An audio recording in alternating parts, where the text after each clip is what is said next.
Jesus asked me, like, what do you want? And I said to him, I want to love. I mean, who doesn't want that? I want to be loved. Who doesn't want that? And then my pride started speaking, and I want to do something great.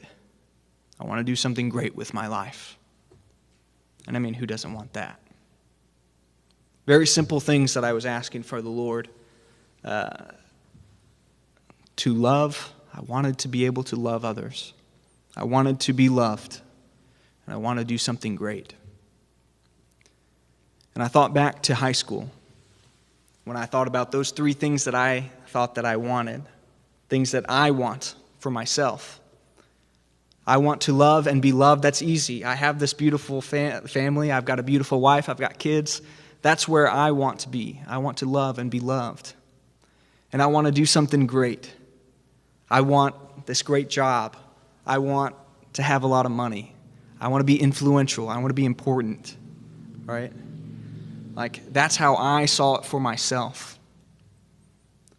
But as I gave my heart back to God, as I allowed my wants and my desires, which were purified, come down to those three things, to be loved, to love, and to do something great, as I purified my wants and my desires and gave them back to God, He showed me so clearly that those three things that I wanted so desperately, He was trying to give me in the priesthood.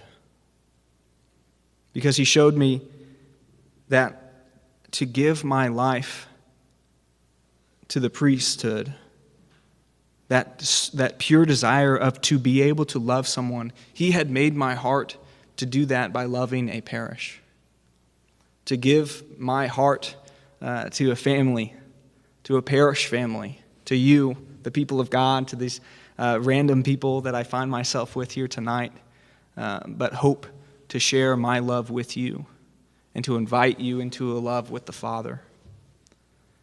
He said, God just showed me very clearly that your heart is not made just to love in the particular way of one family. I want you to love my people. I want you to draw them closer to my heart. And so He purified my desire to love and showed me that I want you to love as a priest. And then He took my next desire to be loved. And of course, as you can tell by what kind of shape I am right now, people love their priests. I was joking with Father Jason here tonight. Before COVID hit, the way in which I would do priesthood in some ways was I really didn't plan on cooking myself a meal during the week because I would find myself a little group like this, and go eat their food and then just be with them that evening, But that's what people do for their priests. Small little thing, like Christmas is the most ridiculous thing ever because people just pump you with all of the cookies that you could ever imagine. So I'm coming off of that little weight right now. But kind of like all those food things aside, there has been something so fulfilling in being loved by the people of God. And no, it is not the same as being in a particular family. It is not the same as like holding a wife or a spouse or just holding a child that is yours. There's something different about that, of course. But to ignore the love that the people of God have been given me and the love that we share would be foolish and short-sighted. And so my heart has been filled with love in a way too. And then it came to that third desire, that kind of prideful desire that I had a little bit. But it was authentic. I wanted to do something great. I wanted to be important. And Jesus purified that desire too. And He invited me to something, to be His priest. And in being His priest, He invited me to something very pure.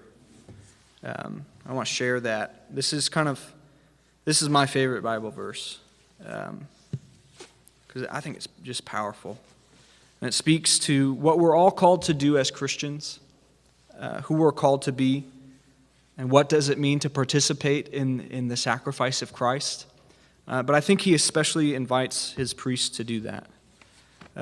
So I wanted to just share that with you. It's from Philippians 2, verses, we'll do 5 through 8.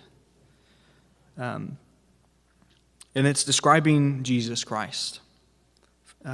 Philippians says, Jesus Christ, who though he was in the form of God, did not regard equality with God something to be grasped.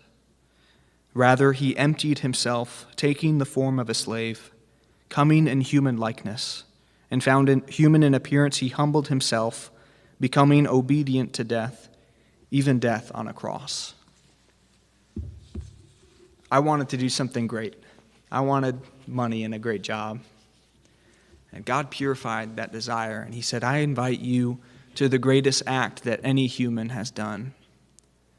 And that human is also a God. Jesus Christ, the greatest act that anyone has ever done, has been placing himself on that cross, sacrificing your life as a gift for my people.